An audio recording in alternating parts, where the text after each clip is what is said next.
Okay, what's going on, everybody? You have Keys back with another video. This time we're gonna be talking about creating team culture and momentum. Fun fact, when it comes to building your own organization, as far as your team, that's gonna start with a single person. So I'm gonna really kind of break this down from square one. I'm gonna break this down from the roots. And then when we talk about momentum, fun fact again, you cannot create massive momentum until you have some type of personal momentum. You can't even have an explosion into your business until you get a business. You won't even get a business, you won't even get a business until you are able to just sit down for a little bit and create some personal momentum where, okay, cool, I'm on every single Zoom call in a row. You got to start a streak with yourself. I'm on every single Zoom call. I posted 8 days in a row. I made 6 phone calls in a row. I tried to enter a trade for 11 days in a row. Or I tried to make sure that I ran an ad 7 days in a row. Like, you got to start some personal momentum, and that's going to pretty much help you get the ball rolling as far as growing your own organization. Now, when you actually get your first person, it's going to start, all of this is going to start with one person. Fun fact, the journey of 1,000 miles starts with a single step, right? So when you finally have your first enrollment, you got your first downline, or if you're watching this video and you are somebody's first downline, what you have to do, this is so important right here, and it's slept on, and I feel like more people need to take it serious. But what you have to do, you have to understand the upline phone work. If you're not talking to your upline every single day, I don't really think that you are all the way in it, because there's so many reasons why you gotta have this conversation. Fun fact, when you talking to your upline on a regular basis and that relationship is just stronger by default, every time somebody starts to talk in a chat, if you see a mentor going to chat, or the person that brought you into the business, or however you want to word it, naturally you're gonna go click on that chat because that's a person that you look at of value. Every time that I see, this is just me personally, anytime I see Mr. Banks type in the chat, I automatically just self-consciously, I just click on it, right? There's a paragraph, a voice message, a flyer.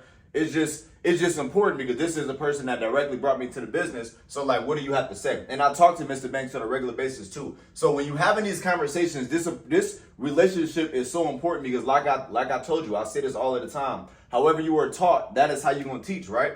So fun fact, like I said, this is the most important relationship. Why? Because when you're talking to your mentor or your upline or whatever you want to call it, y'all gonna be having game plan. Y'all gonna have game plan sessions. Y'all gonna have sessions where you gotta strategize. You know, when do you think I should do an event? What do you think I should do to get to this next level? You know what I'm saying? I need you to learn how to ask your upline questions. What do you feel like I lack? You know, what is my weakness? What are my strengths?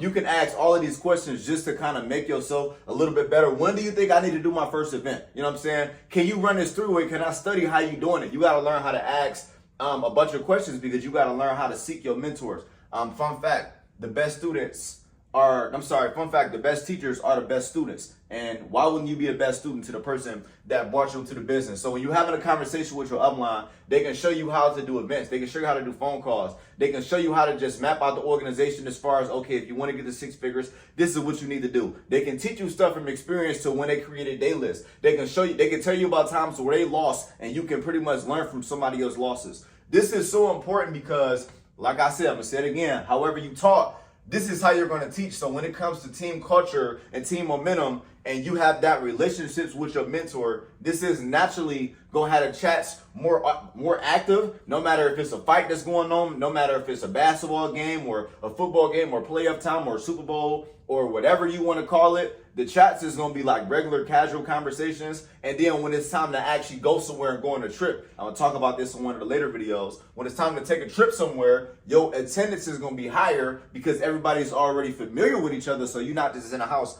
with a bunch of strangers. You know what I'm saying? So this is going to be a trickle-down effect, and this should make your whole organization a lot more active. And once everybody got good relationships and everybody is comfortable, now building a business, it don't feel like a job. It don't feel like a homework assignment. It's going to feel like it's fun to do, and you're going to be making money. And guess what that's going to do? When you're doing something and it doesn't feel like a job and you enjoy doing it, you know what I'm saying? Excitement is contagious. And what does contagious mean? You know what I'm saying? Excitement is going to bring momentum in your organization. So this is just the first thing I wanted to talk about, which was the importance of talking to your upline, the upline phone work. So if you got this far, congratulations, but stay put because this is going to be a very juicy subject in general, but get ready for the next video.